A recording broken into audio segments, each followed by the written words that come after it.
Hi dear student. आज हम लोग यूपी बोर्ड क्लास 12th का चैप्टर नंबर 1 इलेक्ट्रोस्टैटिक्स अर्थात स्थिर वैद्युतिकी का पार्ट 3 वीडियो पढ़ेंगे बेटा। इससे पहले हमने आपको 2 वीडियो प्रोवाइड कर दिया है बेटा, जिसके अंतर्गत हमने बात किया था कि इलेक्ट्रोस्टैटिक्स अर्थात स्थिर वैद्युतिकी का अर्थ क्या होता है और इसके अंतर्गत हमें कितने चैप्टर्स पढ़ने होते हैं। और दूसरे वीडियोज में हमने बात किया था कि जो विद्युत आवेश होता है उसकी डिफिनीशंस क्या होती है, कितने प्रकार का विद्युत आवेश होता है और आवेश का नामकरण किसने किया था। इन सब टॉपिक्स पर हमने बात कर लिया था। तो उसी क्रम में वीडियो को आगे बढ़ाते हुए स्टार्ट करते हैं बेटा आज का ये सेशन। तो इस सेशन में हम आपसे बात करेंगे कि सबसे पहले आवेशन का इलेक्ट्रॉन सिद्धांत या इलेक्ट्रॉन सिद्धांत क्या होता है। तो आइए हेडिंग लिखते हैं बेटा, आवेशन का इलेक्ट्रॉन सिद्धांत। आवेशन का इलेक्ट्रॉन सिद्धांत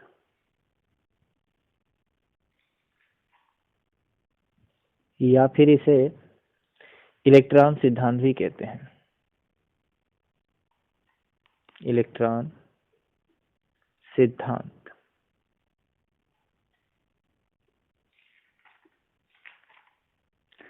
इंग्लिश में इसको कहते हैं बेटा इलेक्ट्रॉन थियरी,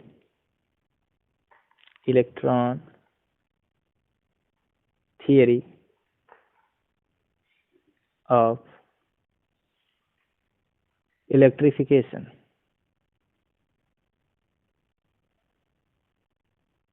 और इलेक्ट्रॉन थियरी, इलेक्ट्रॉन थियरी ये क्या होता है बेटा, आइए इसको समझते हैं पहले। इसके अंतर्गत बेटा सबसे पहले हम एक परमाणु बनाते हैं बेटा, क्योंकि दुनिया में जितने भी कण हैं वो मूलतः 3 प्रकार के कणों से मिलकर बने होते हैं, इलेक्ट्रॉन, प्रोटॉन और न्यूट्रॉन। इन तीनों कणों में कौन कहाँ पे स्थित होता है बेटा, उसके बारे में हम बात करेंगे। क्योंकि जो पदार्थ होता है बेटा उसमें ये तीनों कण तो मौजूद ही होते हैं और इनका पोजीशन जानना बेहद जरूरी होता है। तो जो परमाणु होता है उसके बीच में यानी सेंटर पार्ट में एक ठोस भाग होता है, शेष भाग तो खोखला होता है, उसका जो मध्य वाला भाग होता है उसके बीच में एक ठोस भाग होता है जिसे नाभिक बोलते हैं बेटा। अब इस नाभिक में 2 कण पाए जाते हैं, एक प्रोटॉन होता है जिसे P से इंडिकेट करते हैं और दूसरा न्यूट्रॉन होता है।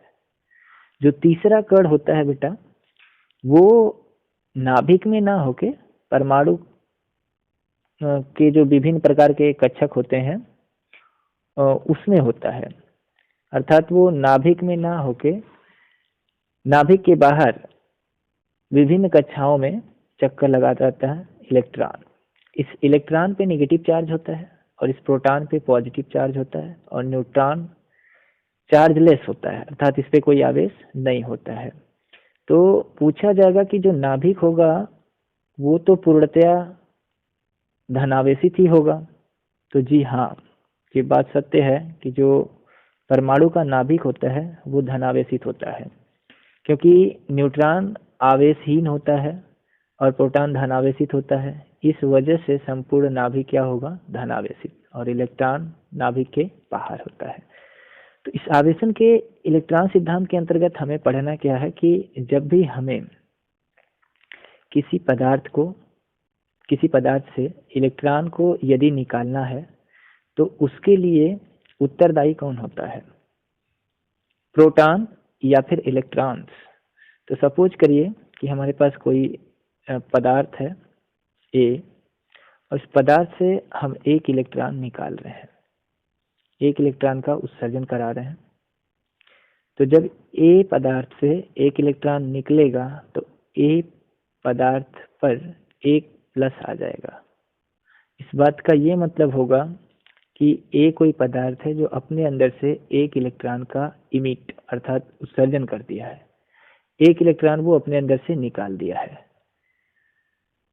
तो इसमें पढ़ना क्या है बेटा, आवेशन के इलेक्ट्रॉन सिद्धांत में, और इस सिद्धांत का मतलब क्या है।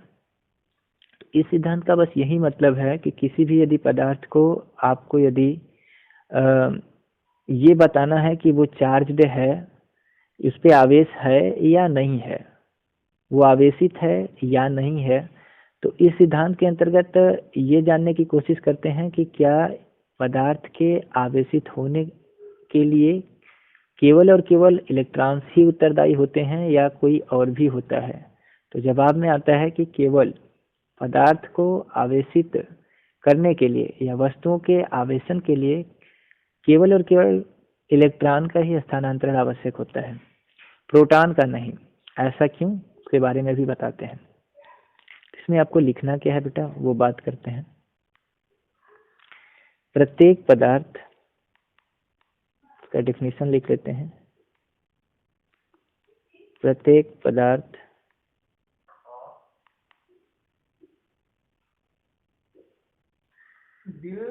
पदार्थ परमाणुओं से मिलकर बना होता है। प्रत्येक पदार्थ परमाणुओं से मिलकर बना होता है।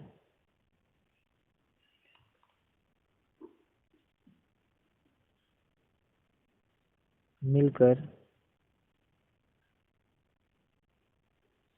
बना होता है।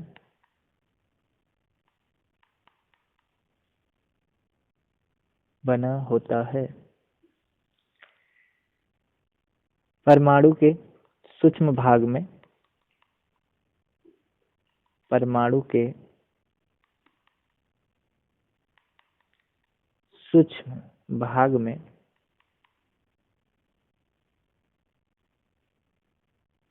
नाभिक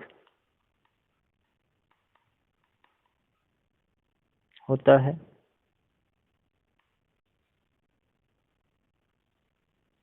सूक्ष्म भाग में नाभिक होता है जिसमें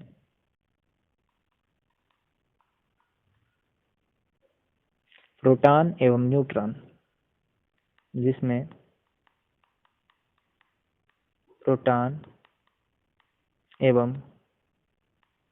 न्यूट्रॉन, होते हैं। इलेक्ट्रॉन नाभिक के बाहर,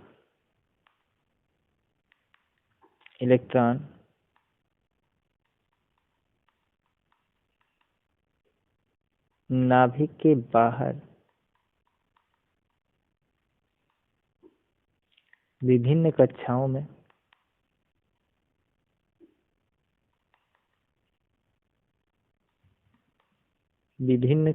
में चक्कर लगाता रहता है।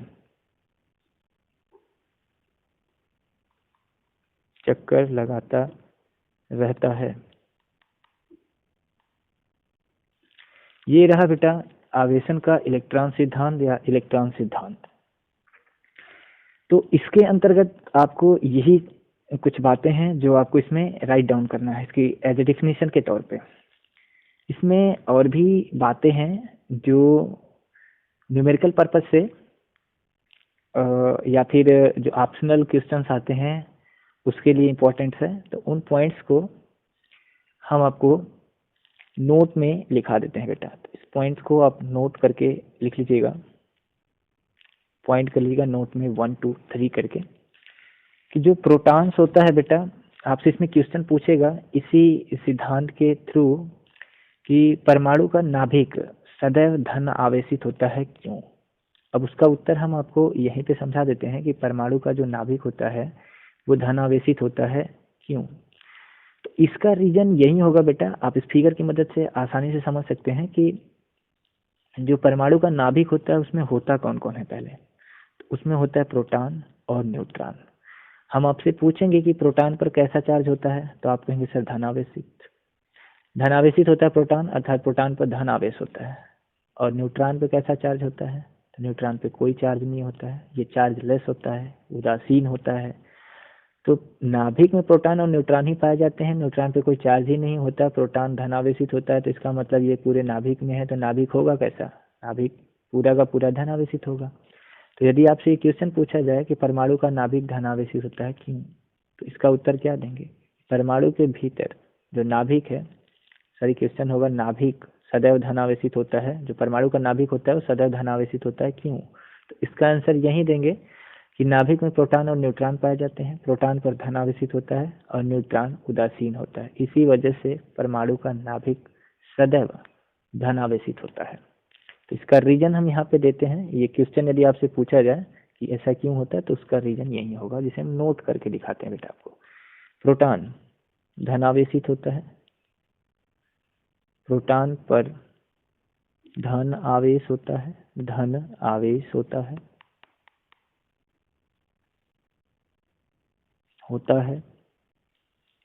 और न्यूट्रॉन आवेश रहित रहता है। आवेश रहित या आवेशहीन भी आप लिख सकते हैं, आवेश रहित होता है। इसीलिए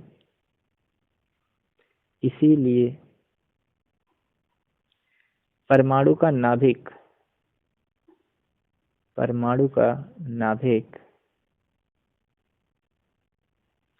धनावेशित होता है, धनावेशित होता है। पॉइंट नंबर 2 इसमें करेंगे बेटा। पॉइंट नंबर 2 के अंतर्गत आपसे पूछा जा सकता है कि जो परमाणु होता है उसमें जो प्रोटॉन्स होता है वो नाभिक के भीतर होता है, और जो इलेक्ट्रॉन्स होते हैं वो परमाणु के विभिन्न कक्षाओं में चक्कर लगाते रहते हैं। तो जो परमाणु होता है वो विद्युत उदासीन होता है क्यों? तो आपको एक बात पता होगी कि कोई भी यदि पदार्थ है और वो उदासीन है, तो इसका अर्थ क्या होता है? इसका अर्थ यही होता है बेटा कि कोई यदि एटम्स है या कोई सब्सटेंस है या मेटल्स है, यदि वो न्यूट्रल है, तो इस बात का ये मतलब होता है कि उसमें नंबर ऑफ प्रोटॉन्स और नंबर ऑफ इलेक्ट्रॉन्स आपस में क्या होते हैं? बराबर है। यानी पी की संख्या और एन की संख्या, प्रोटॉन को पी से दिखाते हैं और इलेक्ट्रॉन को ई से दिखाते हैं। तो प्रोटॉन की संख्या और इलेक्ट्रॉन की संख्या आपस में क्या होती है? बराबर होती है। इसी वजह से क्योंकि प्रोटॉन पे धन आवेशित होता है, प्रोटॉन धन आवेशित होता है, जो पी का वैल्यू होगा, जितना परमाणु में प्रोटॉन के नाभिक में प्रोटॉनों की संख्या होती है, परमाणु में उतने ही इलेक्ट्रॉन्स होते हैं। तो प्रोटॉन की संख्या और इलेक्ट्रॉन की संख्या जब उदासीन की बात करता है किसी मेटल में, तो दोनों बराबर होते हैं। ठीक है, क्योंकि प्रोटॉन धन आवेशित होता है और इलेक्ट्रॉन ऋण आवेशित होता है। तो इलेक्ट्रॉन की जो संख्या होगी, यदि मान लीजिए 50 आपके पास प्रोटॉन्स हैं, तो ये प्लस में होंगे, और उतने ही आपके पास इलेक्ट्रॉन भी होंगे, तो ये निगेटिव होंगे। अब इन दोनों को जब हम मिलाएंगे तो दोनों मिलके कितने हो जाएंगे? 0 हो जाएंगे। दोनों को ऐड करेंगे तो कितना आ जाएगा बेटा? 0। 0 का क्या मतलब है? न्यूट्रल। इसी वजह से कहा जाता है कि परमाणु सदैव विद्युत उदासीन होता है। तो इसका मतलब यदि रीजन पूछा जाएगा प्रश्न बना के कि परमाणु का नाभिक सदैव विद्युत उदासीन होता है क्यों, तो उसका उत्तर आप यही देंगे। क्या? प्रत्येक परमाणु में, आप ये आंसर देंगे उसका बेटा। प्रत्येक परमाणु में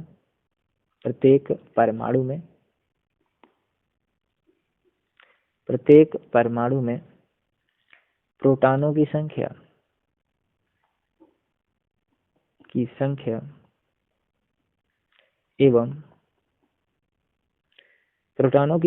एवं इलेक्ट्रॉनों की संख्या, ई माइनस का मतलब इलेक्ट्रॉन होता है बेटा, की संख्या, इलेक्ट्रॉनों की संख्या आपस में बराबर होती है। यहाँ प्रत्येक उदासीन परमाणु लिख लेंगे बेटा। प्रत्येक उदासीन परमाणु में प्रोटॉनों की संख्या एवं इलेक्ट्रॉनों की संख्या आपस में बराबर होती है।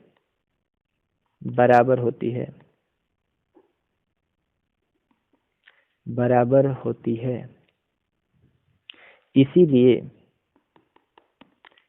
इसीलिए परमाणु परमाणु सदैव विद्युत उदासीन होता है। उदासीन होता है। इसी के अंतर्गत हम थर्ड पॉइंट की भी बात करेंगे बेटा, कि वो थर्ड पॉइंट क्या है। आपसे ये भी पूछ लेता है कभी कभार के बहुविकल्पी प्रश्न में कि जो परमाणु है, सपोज कल्पना करिए ये आपका परमाणु है और ये इसका नाभिक है, तो वो ये जानने की कोशिश करता है कि जो नाभिक है उसकी रेडियस कितनी है और जो परमाणु है, ये जो परमाणु है उसकी रेडियस कितनी है। तो आपको फिगर में देखने से ही पता लग रहा होगा कि जो परमाणु होगा वो नाभिक की तुलना में तो बड़ा होता है, क्योंकि नाभिक परमाणु के भीतर ही होता है। इस वजह से जो नाभिक की त्रिज्या आएगी वो परमाणु की त्रिज्या से छोटी होनी चाहिए, क्योंकि नाभिक सेंटर पार्ट में है और परमाणु की जो त्रिज्या होगी वो बड़ी होनी चाहिए। तो इसे याद कर लेंगे as a optional optional questions के लिए। उसमें आपसे पूछता है कि परमाणु की त्रिज्या और नाभिक की त्रिज्या का वैल्यू बताइए कितना होता है। तो इसे भी आप लिख लीजिएगा। जो परमाणु की त्रिज्या होती है,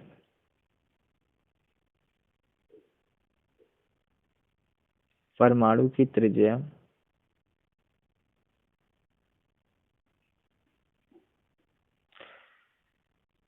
परमाणु की जो त्रिज्या होती है बेटा वो होती है 10⁻⁻10 मीटर, एवं नाभिक की त्रिज्या नाभिक की त्रिज्या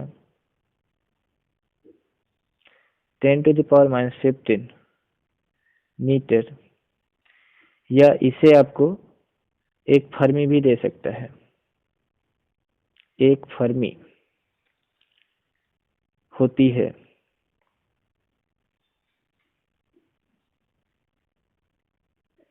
ठीक है बेटा। परमाणु की त्रिज्या 10⁻⁻10 मीटर या 1 एंगस्ट्रॉम कह सकते हैं, एवं नाभिक की जो त्रिज्या होती है 10⁻15 मीटर या 1 फर्मी होती है। अब ये कंफ्यूजन मत रखिएगा कि 10⁻10 बड़ा है सर या 10⁻15। तो जो माइनस में जितना ही बड़ा होता है, माइनस पावर जिसके ऊपर जितना ही लगा होता है वो उतना ही छोटा होता है। तो 10⁻10 क्या है, 10⁻15 बड़ा है या 10⁻10? तो जवाब होगा सर 10⁻15 में जो 15 है वो ज़्यादा है और 10 छोटा है। तो माइनस पावर जितना ही ज़्यादा होगा वो उतना ही छोटा होता है, और जिस पे माइनस कम होगा वो उतना ही बड़ा होता है। तो यहाँ पे जो -15 है इस बात का मतलब है 1/10⁻+15, और इसका मतलब है 1/10⁻10। ठीक है।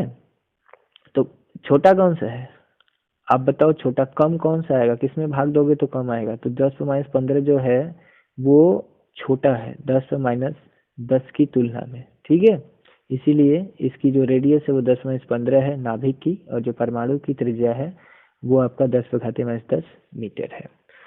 तो ये कुछ बातें थी जो आवेशन के इलेक्ट्रॉन सिद्धांत से संबंध रखती थी, और इनको आपको जानना बेहद जरूरी था, इसलिए क्योंकि ये ऑप्शनल क्वेश्चंस में आपसे पूछ सकता है, या फिर जो लघु उत्तरीय प्रश्न होते हैं उनमें भी आपसे पूछ सकता है।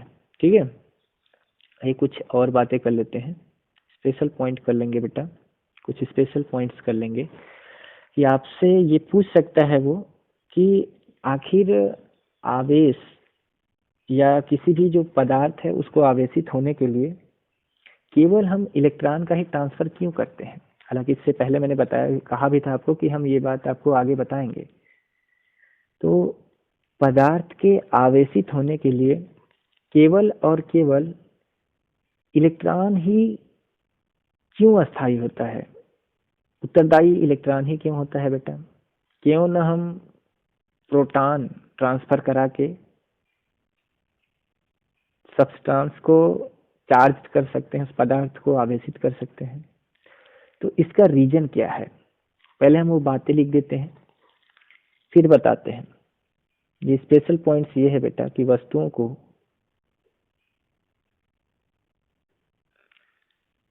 आवेशित करने के लिए या वस्तुओं के आवेशन के लिए, ऐसे लिख लेते हैं, वस्तुओं के आवेशन के लिए केवल इलेक्ट्रॉन, ई माइनस का मतलब होता है इलेक्ट्रॉन, ही उत्तरदायी होते हैं,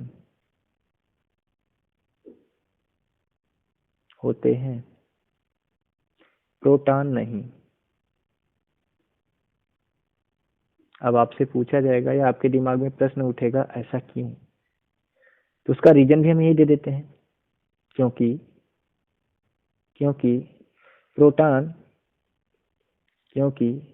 प्रोटॉन्स प्रबल नाभिकीय बल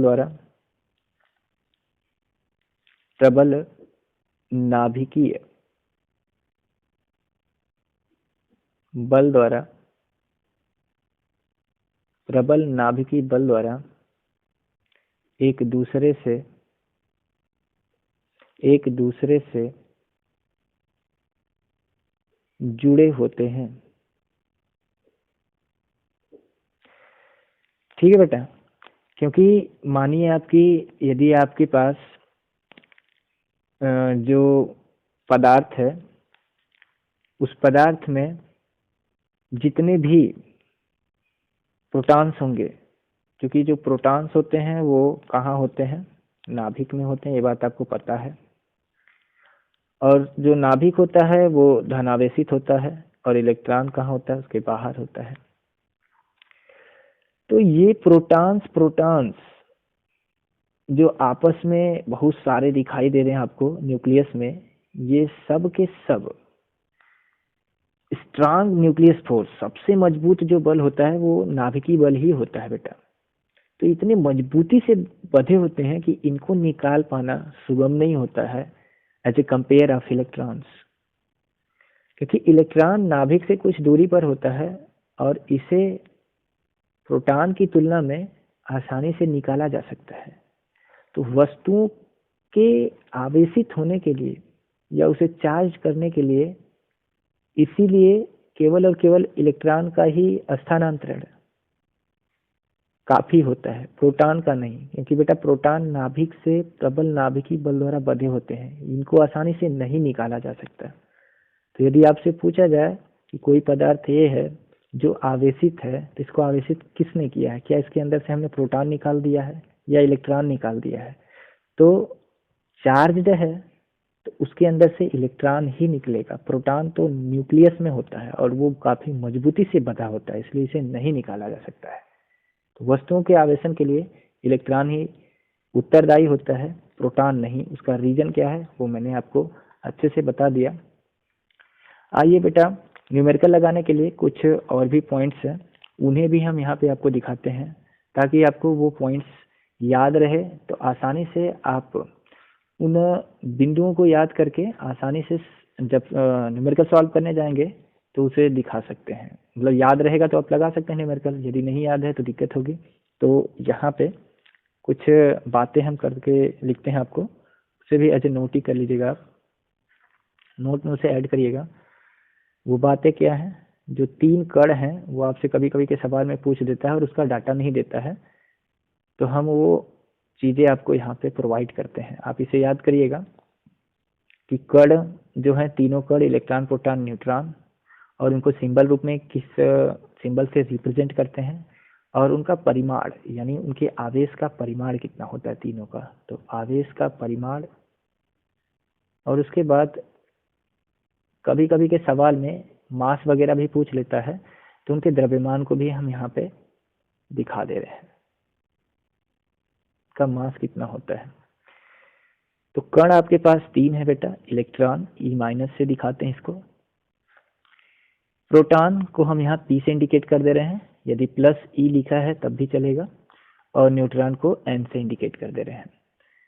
ठीक है, तो कण में कौन कौन आएगा, ये तो इसका प्रतीक हो गया बेटा, इसे हमें यहाँ पे ना लिख के यहाँ लिखना चाहिए, इलेक्ट्रॉन, प्रोटॉन, न्यूट्रॉन। यहाँ पे हम उसका पूरा नाम लिख देते हैं। ई से जो है वो इलेक्ट्रॉन का सिंबल होता है बेटा, इलेक्ट्रॉन, यहाँ लिख दे रहे हैं इलेक्ट्रॉन। पी का मतलब है बेटा प्रोटॉन, और एन का मतलब है बेटा न्यूट्रॉन।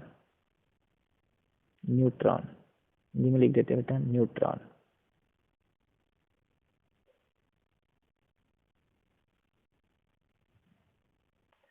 ठीक है, अब इसके आवेश का परिमाण कितना होता है आपको ओरली याद होना चाहिए। ठीक है, क्लास 9 से ही आपको पता होगा। इलेक्ट्रॉन पर आवेश का जो वैल्यू होता है बेटा वो होता है 1.6 इंटू 10⁻⁻19 कूलम। आवेश का जो यूनिट होता है वो कूलाम में होता है। सी का मतलब क्या है, कूलाम।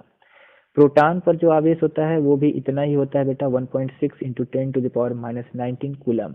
अब अंतर क्या होगा दोनों में कि ये जो होता है निगेटिव होता है और ये वाला पॉजिटिव, यानी प्रोटॉन पर 1.6 इंटू 10⁻⁻19 कूलम प्लस आवेश होता है, और उतना ही इलेक्ट्रॉन पर ही होता है, लेकिन ये निगेटिव होता है।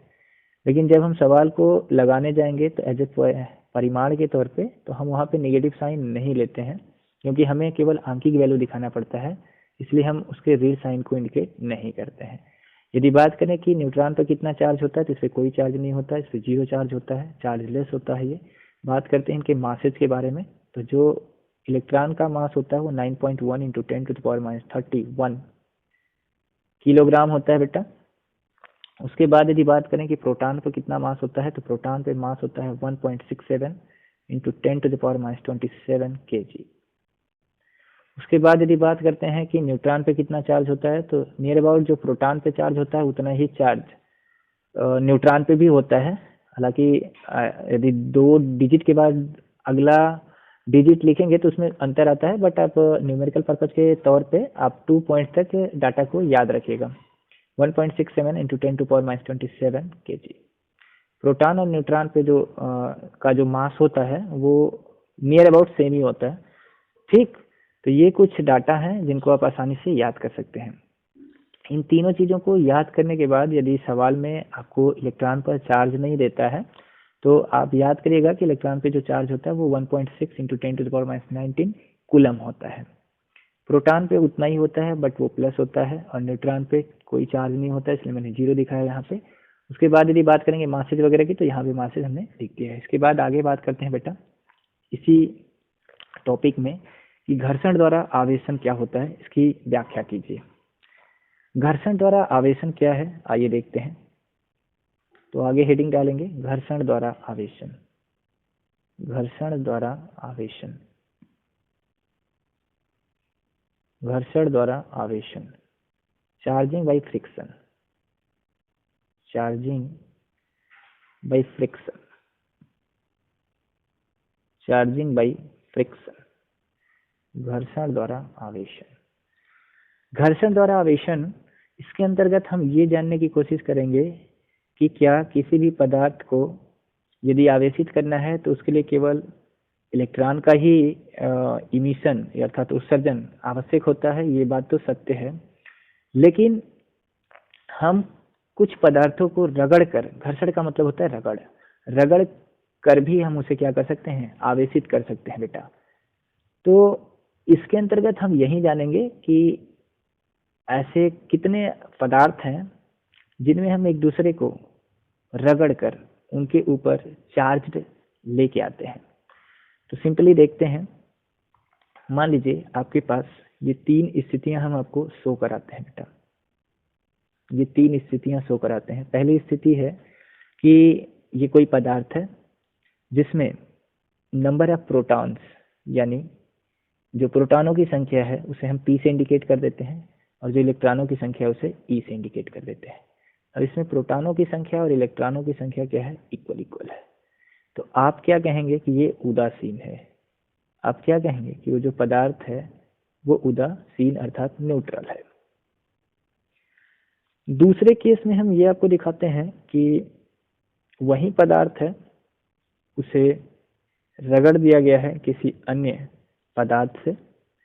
उस पदार्थ में जो प्रोटॉनों की संख्या है as a compare of electrons, वो ज्यादा है।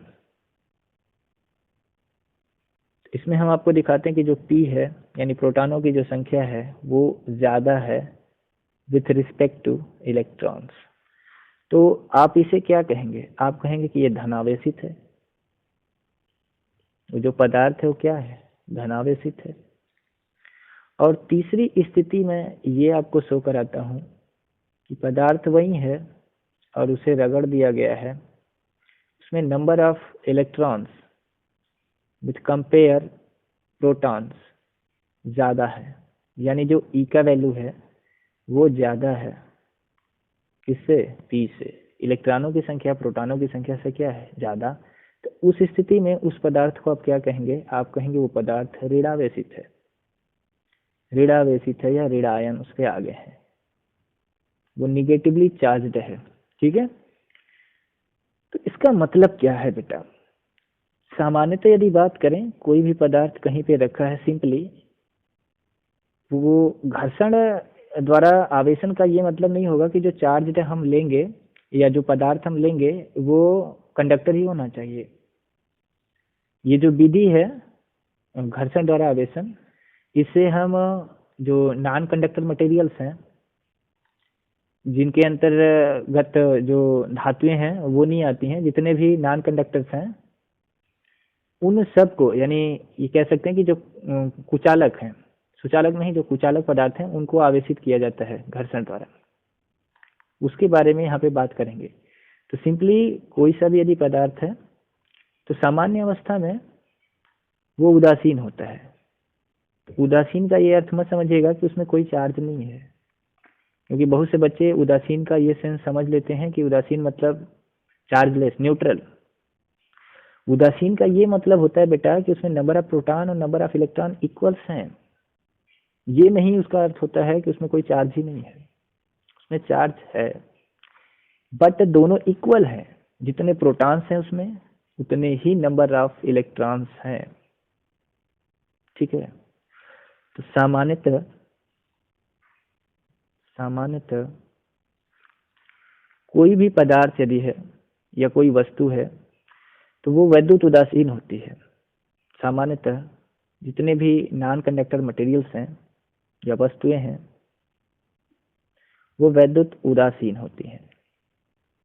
वैद्युत उदासीन होती है, उदासीन होती है। कहने का सेंस यही है कि जब तक हम उसे रब नहीं करेंगे, अर्थात रगड़ेंगे नहीं, तो वो न्यूट्रली पड़ी रहेगी वैसे ही। नहीं किसी चीज को अट्रैक्ट करेगी, नहीं रिपेल करेगी, अर्थात नहीं आकर्षित करेगी और नहीं प्रतिकर्षित करेगी। तो क्या होगा यदि हम उसे रगड़ देते हैं किसी अन्य मेटल से या अन्य वस्तु से या किसी अन्य नॉन कंडक्टर मटेरियल से, तो देखेंगे कुछ क्षण के बाद उस पर कोई चार्ज आ जाता है। छोटे छोटे घास फूस या तिनके को वो जो वस्तु होगी नॉन कंडक्टर मटेरियल वो अपनी तरफ आकर्षित करने लगती है। हालांकि ये सारी बातें हमने पिछले लेक्चर्स में या पिछले वीडियोज में आपको बता दिया है, ज्यादा डीपली में यहाँ पे बात नहीं करेंगे। ठीक है। सामान्यतः जो वस्तु होती है बेटा वो वैद्युत उदासीन होती है। अर्थात इस बात का मतलब क्या है? अर्थात आप ये कह सकते हैं कि प्रत्येक वस्तु में प्रत्येक वस्तु में प्रत्येक वस्तु में इलेक्ट्रॉन की संख्या प्रोटॉन की संख्या के बराबर होती है। प्रोटॉन की या प्रोटॉनों की संख्या प्रोटॉनों की संख्या के बराबर होती है। और जब दो वस्तुओं को आपस में रगड़ते हैं, जब दो वस्तुओं को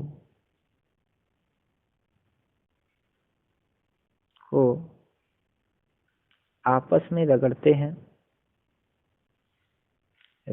हैं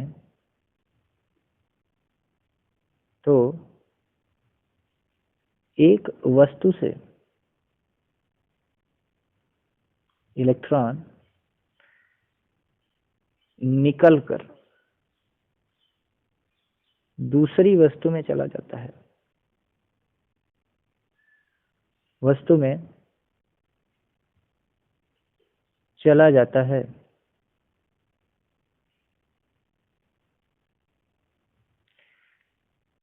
जो वस्तु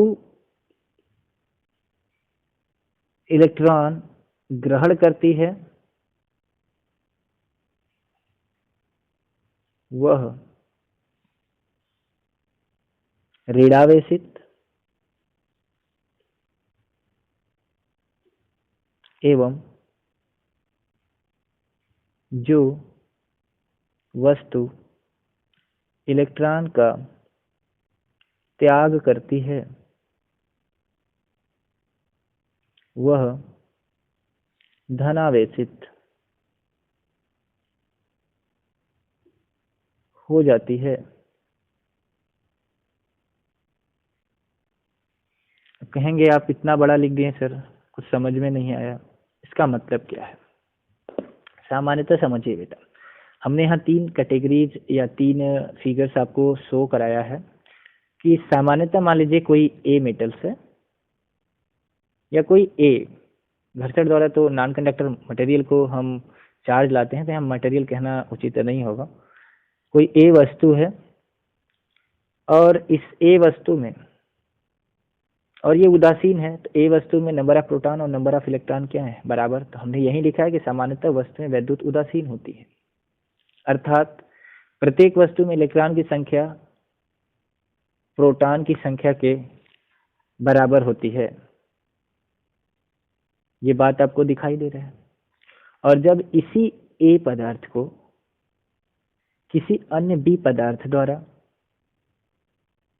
रगड़ दिया जाता है, ए को बी से या बी को ए से जब रगड़ देंगे, तो जब इन दोनों को रगड़ेंगे बेटा, तो जाहिर सी बात है दोनों नॉन कंडक्टर हैं।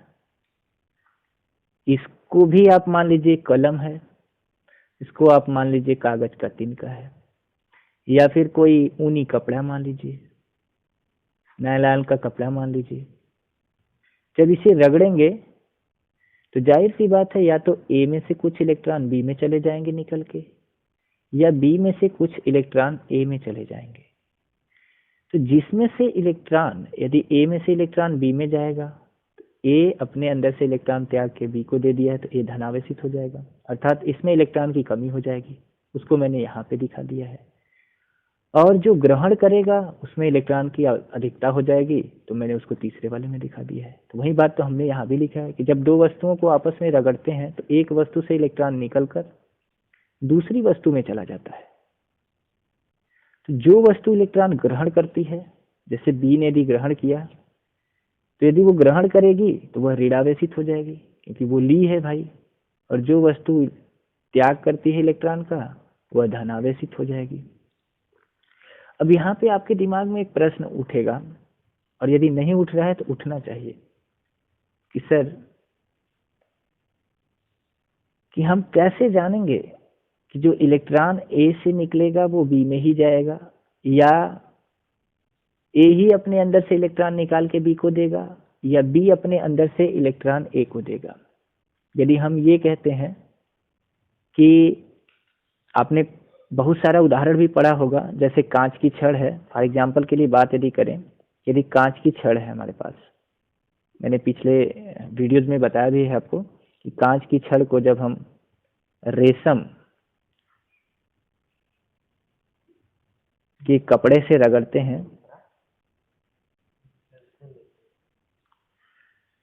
कपड़े से जब रगड़ते हैं तो जो कांच की छड़ है बेटा, कांच की जो छड़ है ये पॉजिटिवली चार्ज हो जाती है, धनावेशित हो जाती है। और रेशम का टुकड़ा या फिर कपड़ा क्या हो जाता है? निगेटिवली चार्ज हो जाता है।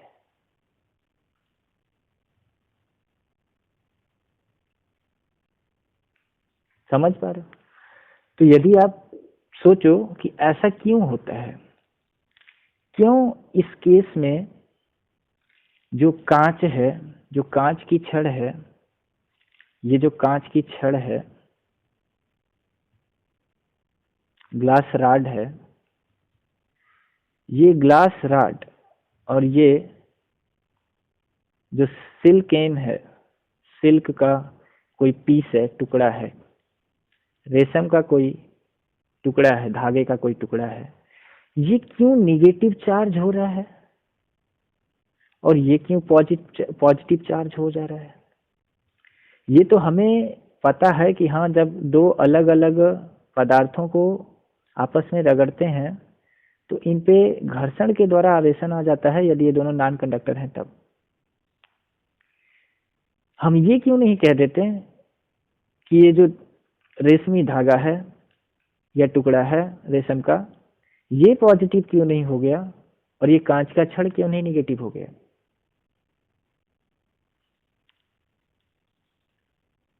इसके पीछे का लॉजिक क्या है, ये समझना बहुत जरूरी है बेटा। इसे रटेंगे नहीं, इसे समझेंगे कि आखिर ऐसा क्यों है। तो इसके लिए, इसके पीछे एक रीजन होता है बेटा। वो रीजन क्या है? फिजिक्स के हिसाब से यदि देखें तो वर्क फंक्शन की बात यहाँ पे की जाती है, कार्यफलन की। और केमिस्ट्री के बेस पर यदि इसे बात करें तो केमिस्ट्री के बेस पर जो इलेक्ट्रॉन बंधुता होता है उसके बेस पर इस बात को डिफाइन किया जा सकता है। इलेक्ट्रॉन बंधुता क्या होता है कि इलेक्ट्रॉन को बांधने की जो टेंडेंसी होती है बेटा, इलेक्ट्रॉन एफिनिटी, आप सुने होंगे, पढ़े होंगे केमिस्ट्री में। इलेक्ट्रॉन बंधुता के बेस पर बात करें तो इलेक्ट्रॉन बंधुता का मतलब होता है कि जैसे ये यदि कांच है, कांच की छड़ है और ये रेशम का टुकड़ा है या कपड़ा भी कह सकते हैं, चलिए कपड़ा ले लीजिए या टुकड़ा ले लीजिए। जब हम इस कांच की छड़ को इस रेशम के टुकड़े से या कपड़े से इसे रब करेंगे एक दूसरे के ऊपर, तो जिसकी इलेक्ट्रॉन बंधुता, इन दोनों में से जिसकी इलेक्ट्रॉन बंधुता अर्थात इलेक्ट्रॉन को बांधने की क्षमता जिसमें ज्यादा होगी बेटा, वो अपने इलेक्ट्रॉन को तो दूसरे को देगा नहीं, वो तो बांध के रखेगा। और जिसके पास इलेक्ट्रॉन बंधुता, इलेक्ट्रॉन एफिनिटी कम होगी, इलेक्ट्रॉन को बांधने की पावर, टेंडेंसी, क्षमता कम होगी, वो अपने इलेक्ट्रॉन को दूसरे को दे देगा बेटा। तो जो कांच की इलेक्ट्रॉन बंधुता होती है रेशम के टुकड़े की तुलना में वो कांच में कम होती है, कांच की जो छड़ होती है उसमें कम होती है और रेशम के धागे में ज्यादा होती है। इसी वजह से जब हम कांच की छड़ को इस रेशम के धागे से रगड़ते हैं बेटा, तो ये कांच का छड़ अपने अंदर से इलेक्ट्रॉन का सर्जन कर देता है और ये दे किसको देता है? रेशम के धागे को, रेशम के धागे को दे देता है, जिसकी वजह से जब ये अपने अंदर से इलेक्ट्रॉन का इमिट कर देगा, तो हमने अभी इससे पीछे बताया कि यदि दो पदार्थ हैं, दोनों को रब कर रहे हैं और जो अपने अंदर से इलेक्ट्रॉन निकालेगा उस पर तो धन आवेश आ जाएगा और जो लेगा उस पर निगेटिव चार्ज आ जाएगा। तो इसी वजह से कांच का छड़ धनावेशित हो जाता है और ये रेशम का टुकड़ा निगेटिव चार्ज हो जाता है, निगेटिवली चार्ज हो जाता है। ये पीछे का लॉजिक है बेटा। ऐसे ही नहीं चीजों को रट लेते। आपके दिमाग में प्रश्न उठना चाहिए, क्यों, कैसे। आप पढ़ो, टीचर से पूछो कि आखिर ऐसा क्यों है। कुछ टीचरों की आदत होती है बेटा बहका देने की, कह के निकल जाते हैं कि क ऐसे ही बनता है, क ऐसे क्यों नहीं बनता, उनके पास यही बहाना है, उनको पता नहीं है तो वो इसी बात को कह के आपको भगा देते हैं, आप मान जाते हो। नहीं बेटा, टीचर से पूछो आखिर ऐसा क्यों है, मैडम ऐसा क्यों है, ठीक है। तो इलेक्ट्रॉन बंधुता के बेस पर आप इसे बता सकते हैं कि सर जब दो पदार्थों को हम रगड़ते हैं तो रगड़ने पर भी क्या डिपेंडेंसी होती है दोनों पदार्थों को एक दूसरे पर को यदि रगड़ रहे हैं तो रगड़ने की जो बात है वो डिपेंड करता है एक दूसरे को। तो जी हाँ, यदि आप एक दूसरे पर दो अलग अलग नॉन कंडक्टिंग मटेरियल को रब कर रहे हैं तो जिसकी इलेक्ट्रॉन बंधुता कम होगी वो इलेक्ट्रॉन उत्सर्जित कर देगा अपने अंदर से और दूसरे को दे देगा, जिसके वजह से जो इलेक्ट्रॉन इमिट यानी उत्सर्जित करेगा अपने अंदर से उस पर धन आवेशित हो जाएगा, वो धन आवेश हो जाएगा, फिर धन चार्ज आ जाएंगे, पॉजिटिव चार्ज हो जाएगा, और जो ग्रहण करेगा वो नेगेटिव चार्ज हो जाएगा। तो कांच की छड़ और रेशम के कपड़े या रेशम के टुकड़े में यही उसके पीछे का लॉजिक यही है बेटा। ऐसे और भी बहुत सारे उदाहरण हैं, मैं उन सारे उदाहरण को यहाँ पे आपको लिख दे रहा हूँ, आप उसे याद कर लीजिएगा। फॉर एग्जाम्पल के लिए ये आपसे पूछ भी लेता है कभी कभार के, जैसे हम यहाँ पे कैटेगरी में इसको डिवाइड कर देते हैं पॉजिटिव चार्ज और निगेटिव चार्ज के बारे में। जैसे एक मैंने पहले यही बता दिया आपको कि जो कांच की छड़ है इसको जब हम रेशम के टुकड़े से रगड़ते हैं तो कांच की छड़ पे धन आवेश आ जाता है और रेशम के टुकड़े पर ऋण आवेश हो जाता है। यदि इसके पीछे का रीजन पूछा जाए ऐसा क्यों, तो आप जवाब देंगे सर इलेक्ट्रॉन बंधुता। ये इलेक्ट्रॉन बंधुता का होती है बेटा। तो इलेक्ट्रॉन बंधुता का मतलब होता है कि कोई भी यदि पदार्थ है, कोई भी उदासीन परमाणु है, उसको ऋण आयन में बदल दीजिए। ऋण आयन में बदलने पर जो ऊर्जा हमें प्राप्त होगी उसी ऊर्जा को हम इलेक्ट्रॉन बंधुता कहते हैं। समझ पा रहे हैं? जैसे ये मान लीजिए किसी भी पदार्थ का हम परमाणु ले लेते हैं, ये क्लोरीन का ही परमाणु आप मान लीजिए, ठीक है, क्लोरीन का ही परमाणु आप मान लीजिए, ये नाभिक है और क्लोरीन का जो परमाणु क्रमांक होता है वो 17 होता है, इतनी बात आपको पता होगी। और इलेक्ट्रॉन क्लास 9th में आप पढ़े होंगे कैसे भरते हैं, अकॉर्डिंग टू बोरबरी 2 8 7 होगा, परमाणु क्रमांक 17 होता है, उसका यदि इसी करेंगे तो 2 8 7 आएगा। पहले कक्षा में 2 भर देते हैं, एक एक अच्छा है, यल में 8 इलेक्ट्रॉन भर देते हैं, ऐसे जो गोल गोल बना रहे हैं वो इलेक्ट्रॉन्स है बेटा। तो 2 हो गया, इसमें 8 दिखा लेंगे तो 4 हो गए, 4 इधर दिखा लीजिए, ये 8 हो गए। उसके बाद अभी इसके पास 7 और हैं, तो 7 आप इधर कहीं दिखा दीजिए, 4 5 6 और ये 7। अब क्या करेंगे कि हम यदि चाहते हैं इसे एक इलेक्ट्रॉन देना, जैसे सोडियम है, सोडियम के पास एक इलेक्ट्रॉन की अधिकता होती है क्योंकि उसका परमाणु क्रमांक 11 है, उसको जब लिखेंगे तो 2 8 1 आएगा, तो वो अपने अंदर से एक इलेक्ट्रॉन यदि दे देगा इसे, तो जो इलेक्ट्रॉन जब वो देगा इसको, मतलब त्यागेगा इलेक्ट्रॉन का, तो इलेक्ट्रॉन जब ये लेगा बेटा तो ये निगेटिवली चार्ज हो जाएगा क्लोरीन।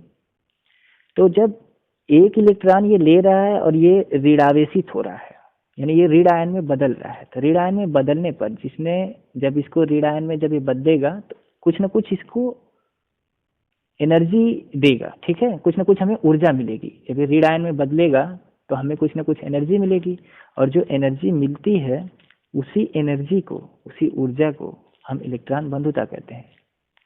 ये केमिस्ट्री में आप पढ़े होंगे, केमिस्ट्री का एक टॉपिक है बेटा। तो कांच की छड़ और रेशम के टुकड़े को यदि रगड़ते हैं तो इसमें कांच की छड़ प्लस आवेशित हो जाती है और रेशम का टुकड़ा ऋण आवेशित हो जाता है। पूछा जाएगा क्यों, तो आप जवाब देंगे कि जो कांच की छड़ होती है उसकी जो इलेक्ट्रॉन बंधुता होती है रेशम के टुकड़े से क्या होती है, कम, इसी वजह से कांच की छड़ धन आवेशित हो जाएगी और रेशम का टुकड़ा ऋण आवेशित हो जाएगा। ऐसे और भी हैं, जैसे बिल्ली की खाल है,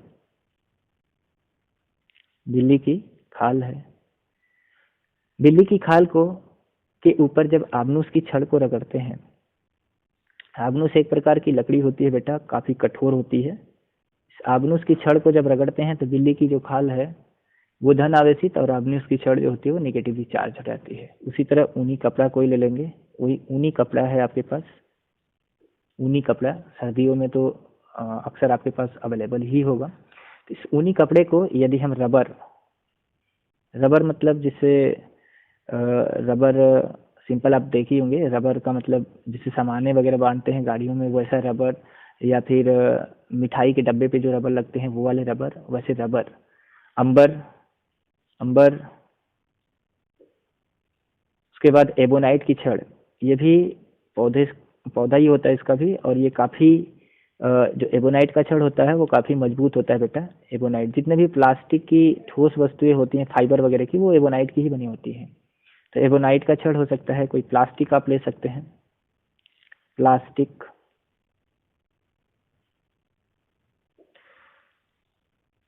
ये प्लास्टिक भी हो सकता है। इन सबको यदि आप ऊनी कपड़े पे रगड़ेंगे तो ऊनी कपड़ा आपका पॉजिटिवली चार्ज हो जाएगा और ये सब नेगेटिवली चार्ज हो जाएंगे। सूखा बाल,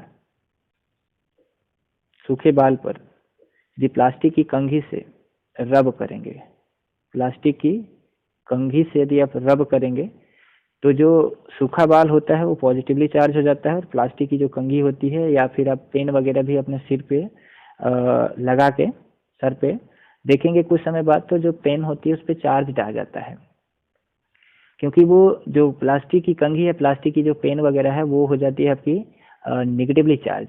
वो सिंपल कागज भूसे जो भी छोटे छोटे चार्जेस हैं उनको वो अट्रैक्ट करने लगती है अपनी तरफ।